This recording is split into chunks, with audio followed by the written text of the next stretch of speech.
오늘 베드로후서 3장 8절에서 13절 이제 베드로후서 강해가 다음 시간까지 하고 마치도록 하겠습니다. 오늘은 마지막에서 이제 한 주간 남겨놓고 있는 시간인데 오늘 읽은 내용을 통해 제목을 붙어 떠나지 말라. 어디에 꼭 붙어 있어라. 지금 이 내용을 여러분들과 함께 은혜를 나누고자 합니다. 우리 지난 시간에 재림이 이루어진다 하는 당신의 백성들에게 거짓 교사들, 이단들의 세력들이 침투해서 야, 오기는 누가 오냐? 그리고 사람이 죽었는데 어떻게 살아난다라는 말도 안 되는 그런 논리를 믿고 살아가냐? 이런 잘못된 교리들이 안 그래도 기다리고 있는데 안 오시는 우리 예수님에 대한 그 마음에 이들이 정말 더 가까이 다가가서 흔드는 역사가 있었다. 그래서 너도 나도 다 아이고 재림은 무슨 재림, 부활은 무슨 부활, 이렇게 흔들리고 있을 때 사도 베드로가 전한 말씀이 있습니다. 뭡니까? 영원한 언약을 어떻게 하라고요? 기억하라고. 하나님의 약속은, 하나님의 언약은 하늘이 떨어지고 별이 떨어지고 해가 떨어지고 이 땅의 모든 땅이 다 사라진다 할지라도 하나님의 언약은 영원하다라는 것을 여러분 믿으십니까? 아멘. 그 언약의 말씀, 반드시 주님은 다시 오시고 아멘. 주님이 다시 오시는 그날 죄악된 이 모든 세상은 끝이 난다라는 걸 우리 하나님이 말씀해 주셨다는 거예요.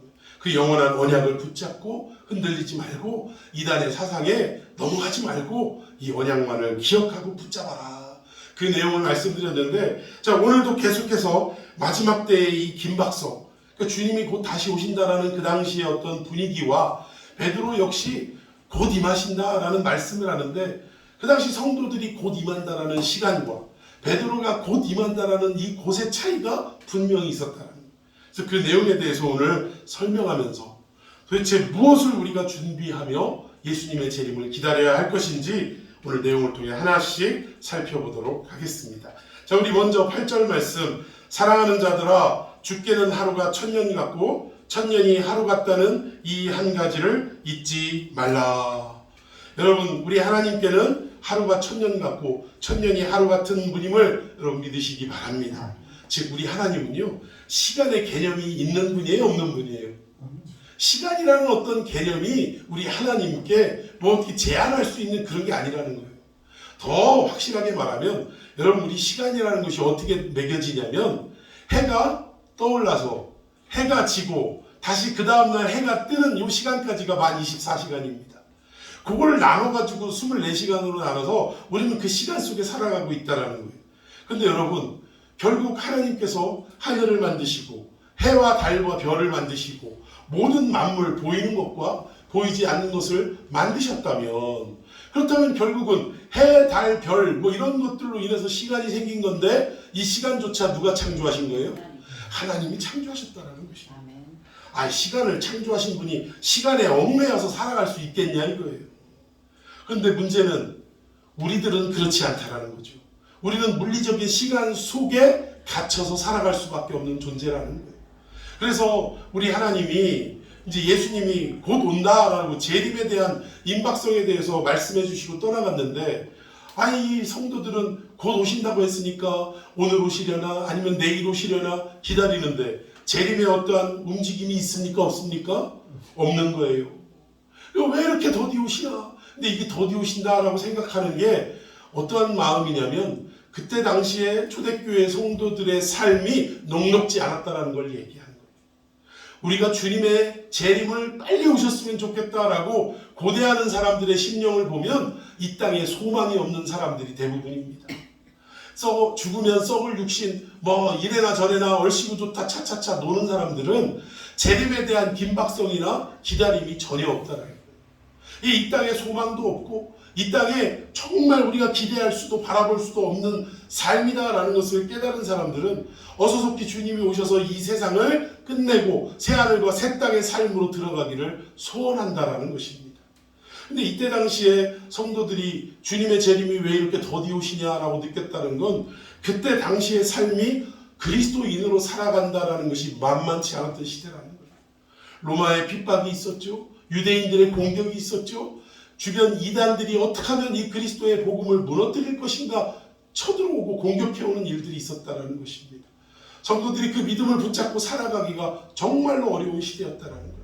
그러니까 저들의 마음속에 예수님이 빨리 오셨으면 좋겠는데 왜 이리 주님이 재림이 더디 오는 것일까 라고 생각할 수 있었다는 거예요. 근데 어쨌든 곧 오신다라고 약속하고 가셨기에 정말 자기의 삶의 때에 예수님이 임할 줄 알았는데, 아니 내 나이가 30대 때 그 약속을 바라봤는데 40이 되고 50이 되고 60이 되고 이제 좀 더 지나면 언제 하나님이 불러가셔도, 그런 얘기 있죠. 내일 당장 죽어도 이상할 것 하나도 없다라는 그런 나이가 되는데도 주님의 재림의 기미가 전혀 보이지 않습니다.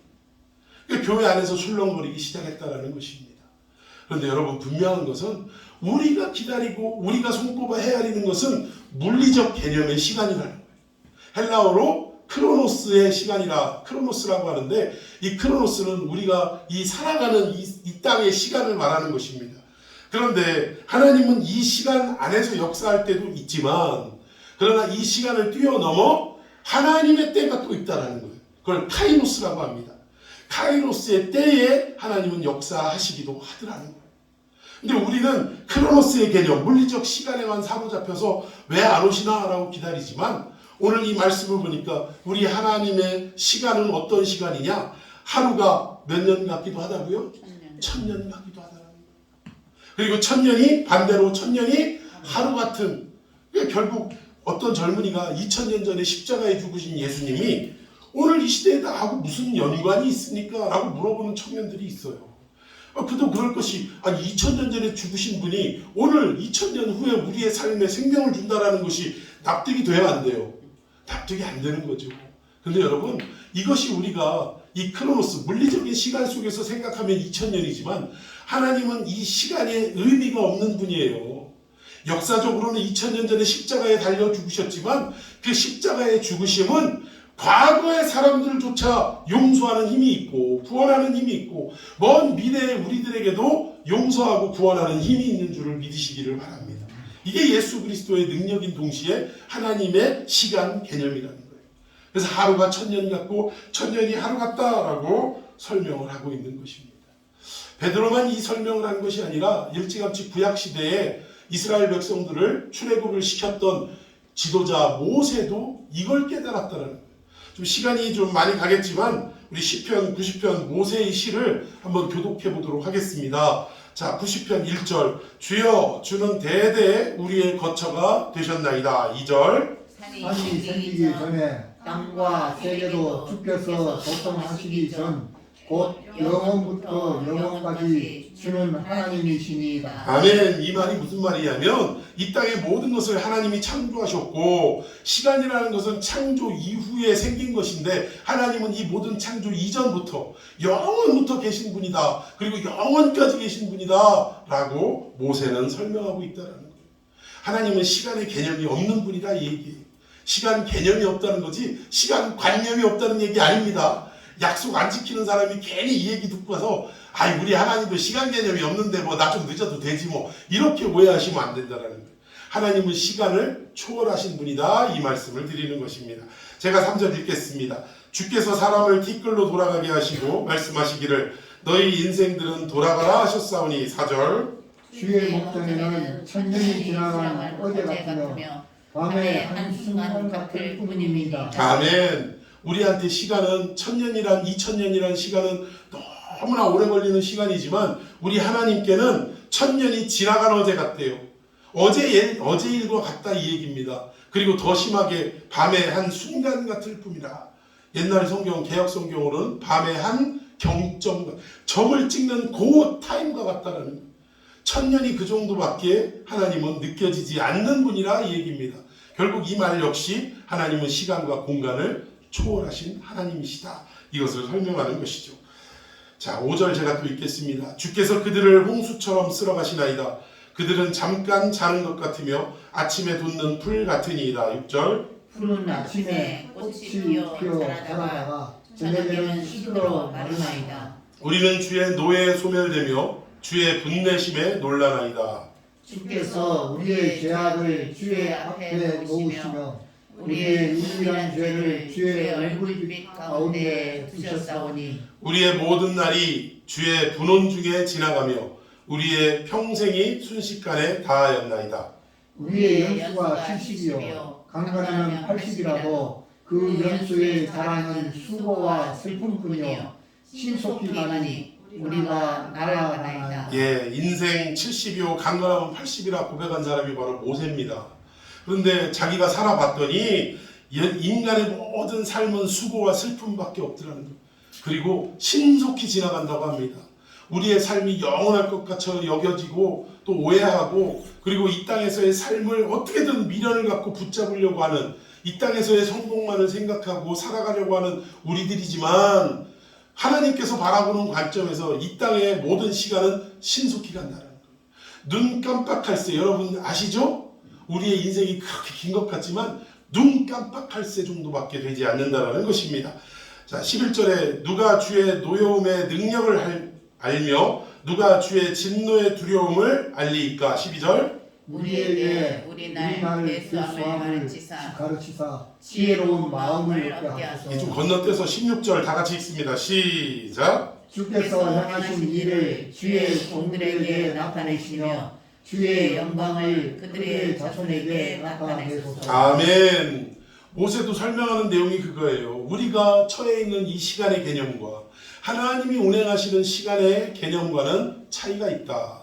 우리한테 1000년, 2000년은 너무나 긴 시간으로 느껴지지만 우리 하나님이 보실 때는 눈 깜빡할 새라 이거예요. 밤에 한 경점, 점을 찍는 것과 같다 이 말씀입니다.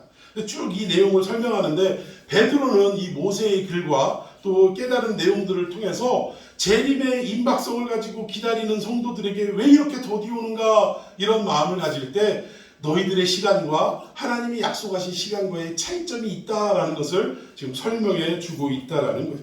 자, 우리 다시 9절 본문으로 돌아갑시다. 9절 시작. 주의 약속은 어떤 이들이 더디다고 생각하는 것 같이 더딘 것이 아니라 오직 주께서는 너희를 위하여 오래 참으사 아무도 멸망하지 아니하고 다 회개하기를 거기에 이르기를 원하시느니라. 아멘.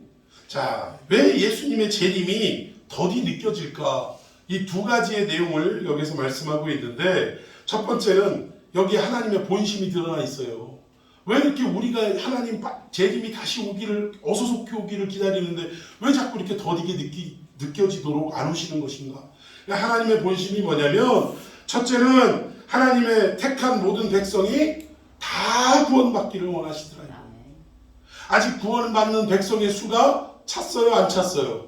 안 찼으니까 하나님 심정 같아서는 벌써 예수 그리스도를 이 땅에 보내셨을 텐데 이 땅에 보내시면 우리 정집사 아직 안 됐는데 아직 구원의 수가 차지 않았는데 우리 김집사 이집사 아직 안 됐는데 우리 하나님은 그걸 기다리시더라 이거예요. 아직도 저쪽 필리핀 마얀족은 아직 그리스도를 알지도 못하고 지금 이제 막 듣기 시작할 때라 시간이 필요해요? 안 필요해요? 우리가 말하는 물리적 시간이 필요하다 이거예요. 그래서 하나님이 자꾸 그때를 늦추시더라 이겁니다. 여러분 하나님이 이런 구원의 수가 차기까지 재림의 때를 늦춰주시는 건 하나님이 약속에 관념이 없어서입니까? 우리를 불쌍히 여기셔서입니까? 우리를 불쌍히 여기셨어요. 어떻게든 한 영혼이라도 한 백성이라도 구원받게 해서 다 천국으로 데려가시려고 하는 하나님의 생각이요 계획이라는 것을 믿으시기 바랍니다. 그러니까 결국 더디 오는 것은 우리는 답답할지 모르지만 하나님의 뭐가 녹아져 있냐? 사랑이 녹아져 있다는 거예요. 또 하나님의 기다림이 그 속에 녹아져 있다는 것입니다. 우리 지난 시간도 살펴봤지만 성경 역사상 가장 오래 장수한 인물이 있어요. 누구죠? 그렇죠. 무드셀라. 무려 나이가 969세를 향수하고 하나님께로 돌아갔습니다. 그런데 이 무드셀라라는 이름이 결국 그의 아버지 에녹이 지은 이름인데 에녹이 65세 때 하나님과 동행하기 시작해서 무려 300년을 동행했대요. 근데 65세 때 무슨 일이 있었냐? 뭔가 인생의 전환점이 있기 때문에 하나님과 동행해야 하지 않았겠어요? 아무런 사건 사고도 없는데 하나님과 동행하는 어떤 놀라운 전환점을 맞이했다. 이거 있을 수 없는 일입니다. 근데 놀라운 전환점이 무엇이었을까 봤더니 아들을 낳은 때더라 이거예요. 근데 그 아들을 낳을 때 무드셀라라고 하나님이 이름을 주셨어요. 왜? 이 아이가 죽으면 결국은 물로 내가 심판할 때를 정했는데 이 아이가 죽을 때까지 내가 참고 기다리겠다. 그래, 이 아이가 죽으면 심판이 임하리라. 이런 뜻으로 이름을 짓게 하셨더라고요. 즉 하나님의 진노의 심판을 그에게 경고하셨다는, 알려주셨다는. 그러니까 아들 이름을 무드셀라라고 이름 정한 에녹이 정신을 차리겠습니까? 안 차리겠습니까? 정신을 차리고 하나님과 그때서부터 동행하기 시작했다는 거예요.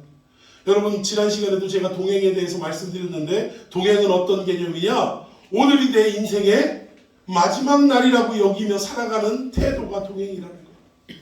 오늘 내가 주님 앞에 기도하는 것도 인생의 마지막 기도라는 태도로 하는 거예요. 말씀을 듣는 것도 내 인생의 마지막 말씀을 듣는 시간이다라고 듣는 태도, 이러한 것들이 동행이라는 사실입니다. 그래서 결국 이 아이가 살다 세상에 1000년은 못 살았지만 무려 969년을 살았다는 거예요. 여러분, 왜 이 아이가 그렇게 장수했을까요? 창조과학회나 이런 데서 얘기하는 우리가 지구에 어떤 대기권에 물이 이렇게 덮여 있었는데 노아 홍수 때 물이 다 쏟아지고 직사광선을 받아가지고 적외선, 자외선을 받아갖고 우리 인간의 수명이 이렇게 줄어들었는데, 그때는 이게 물이 있었을 때라, 물이 뒤덮여 있을 때라 인간의 수명이 오래 살았던 것일까요? 아니라는 거예요. 우리는 모든 것을 물론 과학을 통해서 하나님의 말씀을 증명해 보인다. 있을 수 있죠. 동의도 합니다. 그러나 우리 하나님은 과학을 초월하신 하나님인데 인간의 학문인 과학으로 어떻게 하나님을 증명할 수 있겠냐, 이 얘기예요. 결국 하나님이 무드셀라를 오래 살게 하신 것은 대기권에 물이 덮여 있어서 오래 살게 하신 것이 아니라 이 인간을 물로 쓸어버려야 되는데 한 놈이라도 더 건지려고 끝까지 기다려주시는 하나님의 사랑의 시간임을 믿으시기 바랍니다. 그래서 무드셀라를 그렇게 오래 살도록 두신 것은 한 영혼에도 돌아오기를 바라는 하나님의 애틋한 마음이 그 장수하는 삶 속에 숨어져 있고 녹아져 있더라. 우리는 그것을 캐치해야 할 줄로 믿습니다. 그래서 초대교회에 왜 주님이 더디우시는가 막 이렇게 고민하고 기다리는, 그리고 또 불평하는, 또 믿음에서 흔들리는 이런 사람들을 향해 베드로는 그때 무드셀라의 이야기를 꺼내면서 하나님의, 우리 주님의 재림이 이렇게 더디 오게 느껴지는 것은 하나님의 백성의 수가, 구원받는 수가 다 자기까지 기다리시는 것이다. 이것을 성도들에게 말씀을 전하고 있다라는 것입니다. 여러분, 학교 다닐 때 숙제 해간 사람은 종례 시간이 다가와도 당당해요, 안 당당해요? 당당하죠. 검사하시려면 하셔라 이거예요. 왜? 나는 우리에게 주신 숙제를 어떻게 했다? 다 해놨다 이거죠. 그런데 숙제 안 한 사람은 떨려요, 안 떨려요? 검사하면 안 되는데 어떡하나. 막 그 종례 시간이 가까우면 가까울수록 심장이 벌렁벌렁하고 검사를 할 것이냐 말 것이냐 두근두근하고, 이게 우리네 마음이더라 이거예요. 재림의 그 날을 우리가 기쁨으로 기다리고 즐거움으로 소망으로 기다리는 것은 숙제 다 한 사람이에요. 우리 주님이 오셔서 숙제 검사한다고 하면 여기 있습니다 하고 아주 자신 있게 내놓을 사람들이라. 그런데 지금 주님이 오시면, 벌써 오시면 안 되는데, 아직 내가 할 일이 많은데, 이런 마음으로 주님의 재림을 자꾸 조금 더 있다 오셨으면, 조금 더 있으면 좋겠다라는 이런 마음을 가진 것은 숙제를 안 한 사람의 마음이라는 것입니다. 그래서 어쨌든 우리는 이 재림에 대한 갈급함과 어떤 소망을 가지고 있어야 되는데, 그러나 이 시간 개념이 우리가 살아가고 있는 이 물리적 시간 개념으로 빨리 오시기를 이렇게 기다릴 것이 아니라, 그때와 시간은 우리의 개념을 초월한 시간이기에 하나님께 온전히 맡기고, 마치 스피노자의 이야기처럼 내일 지구가 멸망한다 할지라도 오늘 나는 한 그루의 사과나무를 심겠다라는 그 말처럼 오늘 나는 주님의 말씀을 읽고 듣고 묵상하고 주님을 찬양하며 주님을 예배하는 삶을 살아가겠다. 그것이 결국 주님을 기다리는 우리 재림을 소망하는 자들의 삶의 모습이기 때문입니다. 결국 하나님의 재림이, 예수님의 재림이 이렇게 더디 느껴지는 것은 무엇이냐? 구원의 숫자, 하나님의 백성의 수가 자기까지 기다리시는 하나님의 자비요 사랑인 것을 믿으시기 바랍니다. 자, 그리고 또 두 번째, 하나님의 재림이, 예수님의 재림이 왜 이렇게 더디 느껴지느냐? 두 번째 이유는 하나님은 우리가 벌거벗은 모양으로 천국에 오는 것을 원치 않기 때문이라. 여러분, 우리가 그리스도의 신부라고 얘기하는데, 신부는 요즘식으로 말하면 결혼식장에 들어갈 때 뭘 입고 들어가야 돼요? 드레스. 하얀 새하얀 그 드레스를 입고 신랑의 손을 붙잡고 들어가야 될 거 아닙니까? 그런데 신부가 속옷만 입고 있어. 더 심하게 말하면 속옷도 없어가지고 빨개 벗고 있어요. 여러분, 그 결혼식장에 입장하는 신부의 모습이 참 기쁘고 즐겁겠습니까? 사람들로 하여금 손가락질을 받는 이런 모습이겠습니까? 얼마나 부끄럽고 수치스럽겠어요. 하나님도 마찬가지라는 거예요. 우리가 이 땅에서 하나님의 말씀을 듣고 거룩한 자가 되고 이 땅에서 정말 예수님의 성품을 닮아가서 우리가 많은 것들을 예수의 이름으로 행하는 삶을 살아가면 우리가 어느 순간인가 우리의 몸에 뭐가 입혀지냐? 하얀 세마포 옷이 입혀지더라. 계시록에 말씀하고 있죠. 세마포가 뭐냐? 이는 성도의 옳은 행실이다. 옳은 행실도 여러분 착한 일, 이 세상의 개념으로 선한 일, 그런 얘기가 아니에요. 여기에 옳다라는 의미는 하나님의 관점에서 옳다라는 것입니다. 결국 선한 행실, 옳은 행실은 하나님이 우리에게 하라라고, 이렇게 살아가라라고 명령하신 대로 순종하는 삶이 옳은 행실인 줄로 믿으시기를 바랍니다. 물론 우리가 어려운 사람 구제하고 또 좀 괴로운 삶에 처한 사람을 도와주고 이런 것도 옳은 행실이지만, 근본적으로 설명하자면 하나님이 이 땅에서 이렇게 살아가라, 말씀대로 살아가라라고 명령하신 대로 살아가는 것이 옳은 행실이라. 그 옳은 행실을 살아갈 때 우리의 몸엔 어느새인가 하나님이 예비하신, 하나님이 우리에게 만들어주신 하얀 세마포가 입혀져 있게 되더라는 것이죠. 우리 주님의 재림이 더디 느껴지고 자꾸 빨리 왔으면 좋겠는데 안 이루어지는 이유 두 번째는 아직 우리의 삶이 옳은 행실로 세마포 옷을 온전히 입지 못한 모습이기에 우리 하나님이 완전하게 세마포 옷으로 휘감을 때까지 기다려주시는 사랑이다, 이 얘기입니다. 여러분, 예수님 우리가 믿는다고 해서 한순간에 우리의 삶이 확 뒤바뀌어지든가요? 아니에요. 옛날에 내가 하루에 눈 떠서 활동할 때 보통 욕을 한 10마디 하는 사람이다. 그러면 예수 만나고 말씀 듣고 이러면 그 다음날 바로 욕이 딱 그쳐지던가요? 아닙니다.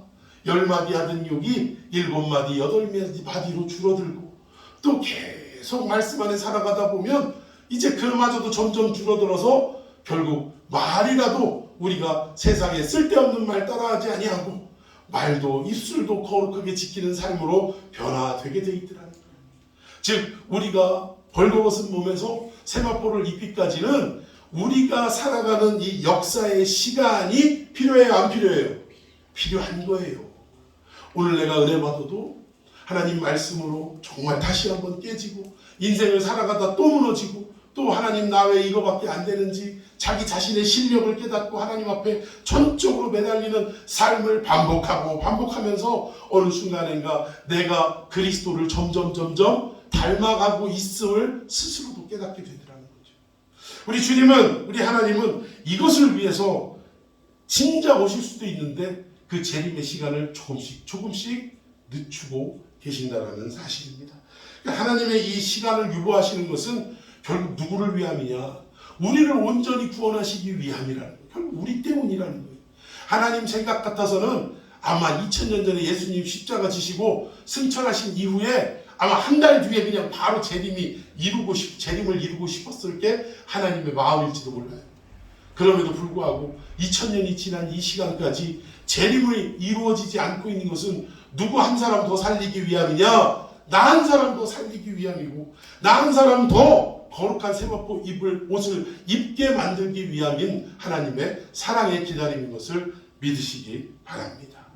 자, 우리 10절 말씀 읽어봅시다. 10절 시작. 그러나 주의 날이 도둑같이 오리니 그날에는 하늘이 큰 소리로 떠나가고 물질이 뜨거운 불에 풀어지고 땅과 그 중에 있는 모든 일이 드러나리로다. 아멘. 여기 보니까 주님의 재림의 날을 소개하고 있는데 뭐같이 온대요? 도둑같이 온대요. 도둑같이. 여러분, 도둑같이 온다라는 말은 그때와 시간을 알 수 없다, 도둑이 예고하고 오는 거 보셨어요? 내가 오늘 밤 12시에 당신 집에 가서 다 털어 갑니다. 예고하고 오는 도둑은 없어요. 가끔 뭐 홍길동이나 이런 사람들 그 동화책 같은 전래동화 같은 데 보면 뭐 그런 이야기들이 나오긴 하지만 보통 통상적인 도둑은 주인이 알지 못하는 그때에 몰래 들어가서 도둑질을 하고 오더라는 거죠. 그러니까 결국 그때와 시간을 알지 못한다라는 의미로 이런 도둑같이 온다라는 표현도 있지만 또 하나는 재림의 긴박성을 얘기하는 거예요. 주님의 재림은 그냥 어느 순간인가 후닥닥 임한다 이 얘기입니다. 언제 오시려나 기다리다가 저기만치 오고 계시구나. 그러면 한 이틀만 더 기다리면 요 가까이 오시겠네. 이런 식이 아니라 어느 날 갑자기 긴박성을 가지고 우리 주님은 다시 오신다 이 얘기입니다. 예고 없이 오심을 나타내는 게 도둑같이 온다라는 표현이라는 거예요. 근데 여러분 도둑같이 온다라는 표현에 또한 의미가 있다라는 거예요. 그건 뭐냐? 우리 하나님은 아모스서에 당신의 하는 일을 당신의 선지자에게 예고하지 않고 하는 일이 있대요 없대요? 없으시대요. 하나님이 어떤 일을 행하실 땐 미리 선지자들에게 다 하나님의 사람들에게 예고하셔서 그 날을 준비하도록 만드신다는 것입니다. 그러면 여기 이 말은 물론 정확하게 몇 년 몇 월 몇 시에 온다 이건 아니지만 주님의 재림이 가까울 때 시대적 상황이 이렇게 될 것이다 라고 많은 선지자들을 통해 성경 기자들을 통해 우리에게 알려주고 있다는 거예요. 지금 대표적인 사건이 어떤 거냐? 전 세계에 이유도 알 수 없는 지금 명확하지 않지 않습니까? 이게 코로나라는 질병이 어떻게 생긴지 모르잖아요. 이유도 알 수 없지만 어쨌든 이런 이름 모를 질병에 이유도 모를 질병에 전 세계인들이 고통을 당하는 때가 지금 3년이나 지났습니다. 그리고 이 3년이 지나기도 전에 어떤 일이 있었냐? 민족이 민족을 나라가 나라를 서로 전쟁하는 역사가 있을 것을 말씀하는데 지금 러시아가 우크라이나를 어떻게든 자기들 경제적인 이익을 위해서 그거 집어먹으려고 전쟁을 일으켰는데 지금 전쟁이 1년이 넘었어요. 1년이. 이 1년이라는 시간 동안 많은 우방국에서는 우크라이나를 도와주고 있지만 아직도 우크라이나에서는 제가 얼핏 들어보니까 군인으로 징집이 돼서 전쟁터에 나가는데 생존하는 시간이 평균적으로 몇 시간이나 4시간이래. 군인으로 차출돼서 전쟁터로 나가자마자 몇 시간 사냐? 평균 4시간 산대요. 그러면 4시간 버티다 어떻게 된다는 거예요? 죽는다 그 얘기예요. 여러분 이런 전쟁이 지금 휘몰아치죠. 이 전쟁으로 말미암아 전 세계의 경제가 지금 말이 아닙니다. 모든 유통이 다 중단되고 또 뭐 가스나 여러 가지 에너지원들이 공급이 안 되는 거예요 지금. 천정부지로 값이 오르니까 너나 할 것 없이 지금 힘든 일상을 살아가고 있다는 것입니다. 근데 여기다 엎친 데 덮친 격으로 튀르키예와 시리아 지역에 뭐가 또 났어요? 지진이 일어났어요. 지진이. 뭐 리히터 7.8인가요? 상당히 높은 겁니다. 아주 센 거예요. 근데 이런 지진이 일어나서 수만 명이 지금 생사를 알 수 없는 지금 시간적으로 골든타임 다 놓쳤으니까 사랑을 살았다라고 하기에는 전혀 희박한 이런 상황 아니겠어요? 결국 전쟁이 일어나죠. 전염병이 유행을 하죠. 거기다가 또 지진이 여기저기서 일어나고 그리고 더 무서운 건 마치 창세기의 라멕이 때 라멕이 어떤 소년을 죽였는데 뭐 때문에 죽였대요? 나의 창상으로 인해 소년을 죽였대요. 창상은 어떤 걸 말하냐면 생채기를 말합니다. 그러니까 데일밴드 하나 붙이면 우리식으로 말해서 데일밴드 하나 붙이면 나술 수 있는 상처를 소년에게 입었다고 그 소년을 죽였다고 자기 두 부인에게 자랑으로 노래로 만들어서 막 떠드는 거예요. 내가 어깨 한번 딱 부딪혔는데 기분이 나빠가지고 내가 그놈을 죽여버렸어. 막 무용담으로만 얘기하더라고요. 근데 여러분 지금 시대가 어때요? 운전하다가도 빵 한번 잘못했다고 몽둥이 들고 쫓아가서 막 박살을 내고 사람을 상하게 만들고 예전에 지금은 공중전화가 얼마 없지만 공중전화가 있을 때 세상에 공중전화 오래 한다고 뒤에서 뭐라고 했다고 서로 칼부림이 나갖고 사람을 죽이는 요즘 또 아파트 사는 사람들 위아래층에 뭐가 문제죠? 층간소음 때문에 결국은 다투다가 칼부림이 일어나고 여러분 아무것도 아닌 일 가지고 사람의 생명을 경시 여기고 사람을 죽여버리고 자기의 어떤 감정대로 모든 일들을 죄악을 저질러 버리는 이런 일들이 갈수록 많아져요, 안 많아져요? 많아져요. 사이코패스요. 물론 그때는 우리가 어떤 의학이 발달되지 않고 과학이 발달되지 않아서 사이코패스, 소시오패스 이런 것들을 알아보기가 어려울 때였지만, 그러나 옛날에는 동네에서 애들이 놀다가 이게 돌 던지다가 머리 하나 빵꾸 나서 피가 나도 동네 사람들 다 모여가지고 뭐라고 얘기해요? 아이고 이거 어떡하나. 혀를 차주고, 또 빨리 움직이시는 분은 장독대에 가서 된장을 그냥 툭 떠다가 머리 빵꾸 난데 그냥 착하니 얹어주고, 한 사람이 다치고 상하고 심지어는 죽어가는 일에 전 마을이 관심을 갖고 아파하고 이랬다라는 거예요. 근데 여러분, 요즘은요, 교통사고로, 그것도 막 음주 뺑소니로 사람이 죽어나가도 관심이 없어요. 관심이. 가끔 가다가 정말 어려운 사람들이 또 그 돕기도 하고 이런 일들도 많이 있지만, 그러나 웬만한 사람들, 요즘 차 지나갈 때 누가 차 오니까 비켜줘야지 하고 빨리 이렇게 비켜주는 사람들 봤어요? 돈 벌었으면 쳐봐라, 이런 마음으로 비키지도 않아요. 이게 점점 갈수록 이 종말의 상황과 사람이 사람의 생명을 경시하고 전쟁이 일어나고 전염병이 돌고 지진이 일어나고 이러한 일들이 점점 많아지는 것을 통해 재림이 임박해 왔다라는 것을 우리는 믿어야 할 줄로 믿습니다. 경계해야 돼요. 우리가 지금 돈 벌려고 막 열심히 살아가는 것도 중요하지만, 똑같이 우리가 직장 나가서 돈 벌고 학교 다녀서 공부하고 이것도 중요하지만, 그러나 이 일을 함과 동시에 마치 노아가 매일같이 배를 지으면서 세상 사람들에게 홍수로 이 땅은 멸망하게 된다라고 매일같이 전파했던 것처럼, 우리의 삶도 똑같이 일상을 살아가지만 재림의 임박성을 우리가 느끼고 믿지 않는 사람들에게 결국 이 땅은 다 없어지고 사라질 것이다. 오직 믿는 자만이 주님의 재림과 함께 저 영원한 천국에 가서 살아갈 것이다 라는 것을 늘 전하는 저와 여러분이 되어야 될 줄로 믿습니다. 이 얘기 전하면 사람들이 비웃어요, 안 비웃어요? 비웃어요. 왜? 상식에 맞지 않고 이성에 맞지 않는 얘기다, 그런 얘기를 믿고 있냐? 그렇겠지만 노아도 그랬을까요, 안 그랬을까요? 산 위에다 배 만들 때 이제 홍수로 멸망합니다 할 때 사람들이 손가락질하고 놀렸을까요, 안 놀렸을까요? 놀랐어요. 그럼에도 불구하고 변함없이 100년 가까운 시간을 배를 짓고 사람들에게 홍수에 대한 메시지를 선포하며 살았다는 거예요. 세상이 우리를 비웃는다 할지라도 우리는 언약의 말씀을 기억해서 그 말씀 붙들고 끝까지 전파하는 저와 여러분이 되어야 할 줄로 믿으시기를 바랍니다. 여기에도 도둑같이 임한다라는 말은 이 재림의 긴박성을 얘기하는 거예요. 갑자기 오는 것. 그러나 분명한 것은 하나님이 그때와 시기를 정확하게 알려주진 않지만 하나님의 사람들에게는 그때의 상황을 알려주셨다는 거예요. 그러니까 이 사람들에게는 도둑같이 오는 거예요, 안 오는 거예요? 믿는 자들에게, 하나님의 비밀을 맡은 자에게는 도둑같이 임해요, 아니에요? 아니에요. 도둑같이 임하는 게 아니라는 거예요. 그러나 믿지 않는 자들에게, 하나님의 말씀에 언약에 붙들리지 않는 자들에게는 도둑같이 임하게 된다라는 말씀입니다. 자, 도둑같이 오리니. 자, 그날에는부터 시작. 그날에는 하늘이 큰 소리로 떠나가고, 하늘이 큰 소리로 떠나간다. 이 얘기는 뭐냐면 주님의 재림이 오는 그때에는 우주적 변화도 일어난다라는 거예요.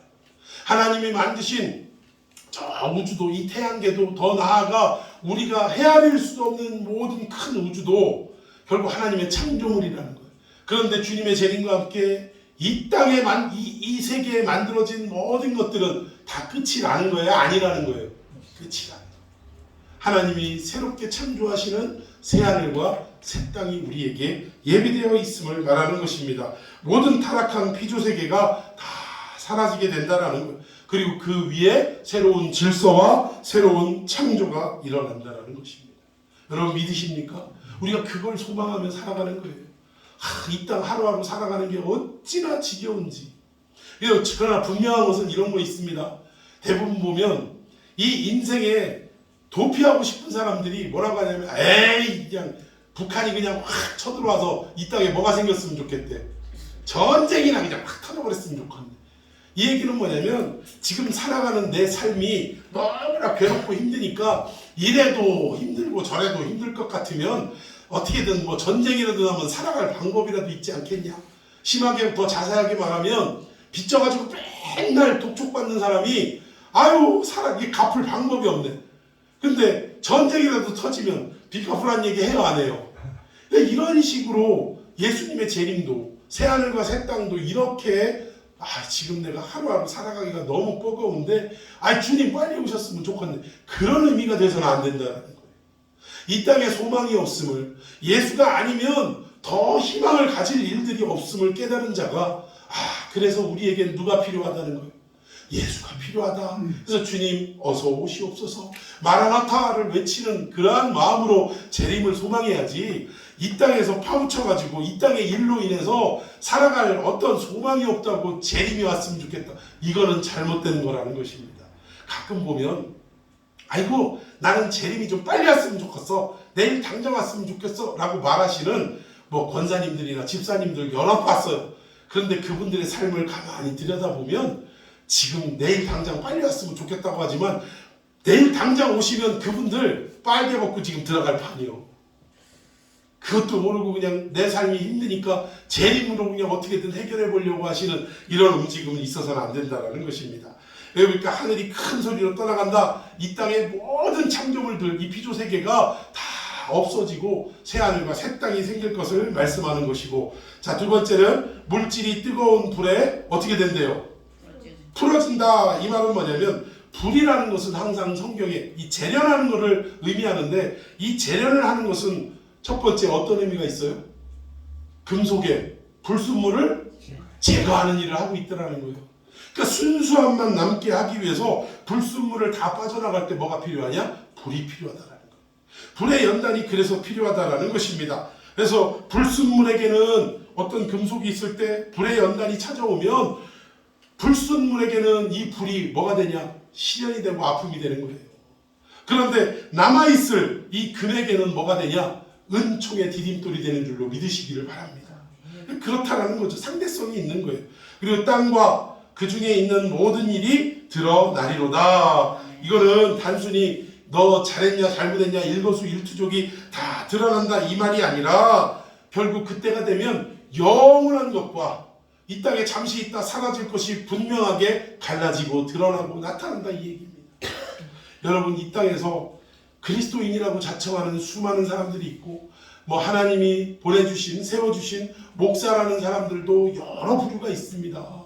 그런데 마지막 때가 되면 뭐가 드러나냐? 진짜 성도와 가짜 성도가 드러나더라는 거예요.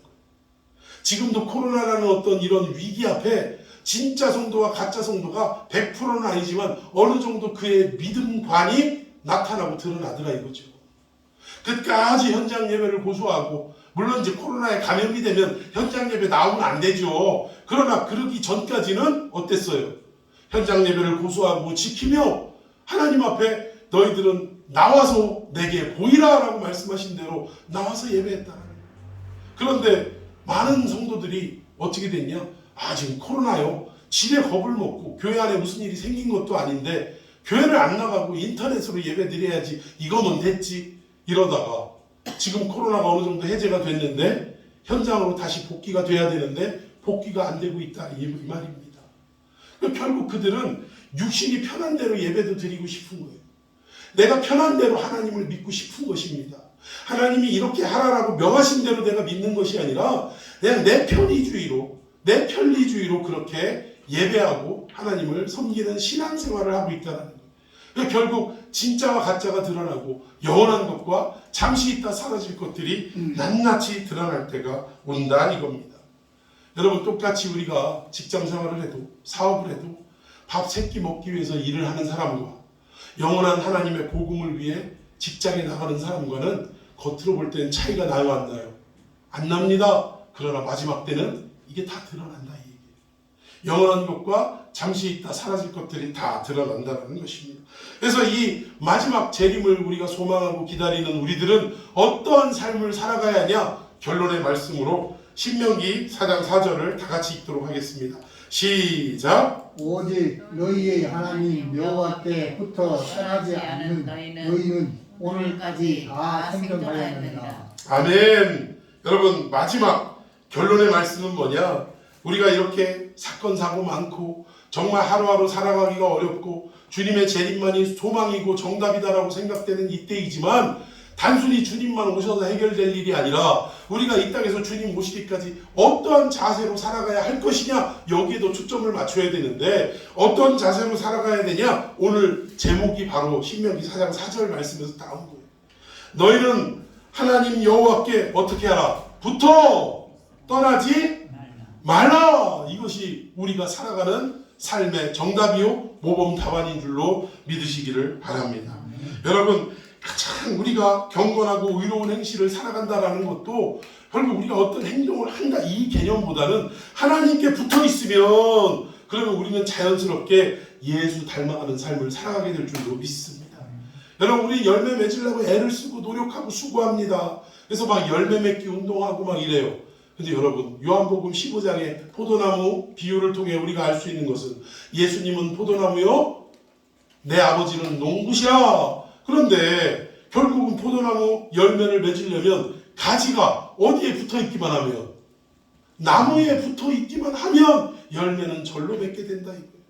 가지가 열매 맺으려고 애쓰고 수고하고 노력해봐도 가지 혼자의 힘으로는 불가능한데, 가지는 아무런 능력이 없다 할지라도 누구께만 붙어 있으면, 우리 예수께만 붙어 있으면, 우리 예수님의 살아있는 복음에만 붙어 있고 말씀에만 붙어 있으면 열매는 우리가 맺으려고 그렇게 노력하고 애쓰고 수고하지 않아도 자연스럽게 열매는 누가 맺게 하신다? 하나님, 농부가 맺게 하시고 포도나무 자체가 자양분을 공급해서 맺게 하신다라는 사실입니다. 그래서 우리는 주님 다시 오시는 그날까지 어떻게 해야 되냐? 주님께 붙어있는 삶을 살아야 한다. 결국 주님과 함께 늘 호흡하는 삶을 살아가야 되고, 주의 음성을 늘 가까이 듣는 삶을 살아야 하고, 기도의 자리에 늘 함께하는 삶을 살아야 한다라는 것입니다. 우리의 대적 마귀 사탄이는 어떻게 해서도 하나님과 붙어있는 이 우리와의 관계를 떼어내려고 노력한다라는 거예요. 그래서 온갖 상황으로, 개인적 상황으로, 국가적 상황으로, 전 지구촌 상황으로 모이기를 패하는 일들을 만들더라는 거예요. 코로나도 자꾸 모이기를 패하게 만드는 거예요. 이렇게 우리를 회방하지만 이럴수록 우리는 더 모이기를 힘써야 될 줄로 믿습니다. 그리고 은혜의 자리에 붙어있는 귀한 역사가 일어나기를 예수님의 이름으로 축원해 드리겠습니다. 자, 우리 오늘 말씀 붙들고 함께 기도했으면 좋겠습니다. 찬양도 했으면 좋겠는데 준비됐나요? 주님 다시 오실 때까지? 네, 찬양 같이 하고 그리고 말씀 붙들고 기도합시다. 주님 다시 오실 때까지 우리는 말씀에 의지하여 동행하는 삶을 살아가야 한다라는 거예요. 동행이라는 것은 거듭 말씀드리지만 오늘이 내 인생의 마지막이라고 여기고 살아가는 태도를 말합니다. 이러한 삶이 우리 가운데 넘쳐나는 역사가 있기를 축원해 드리겠습니다.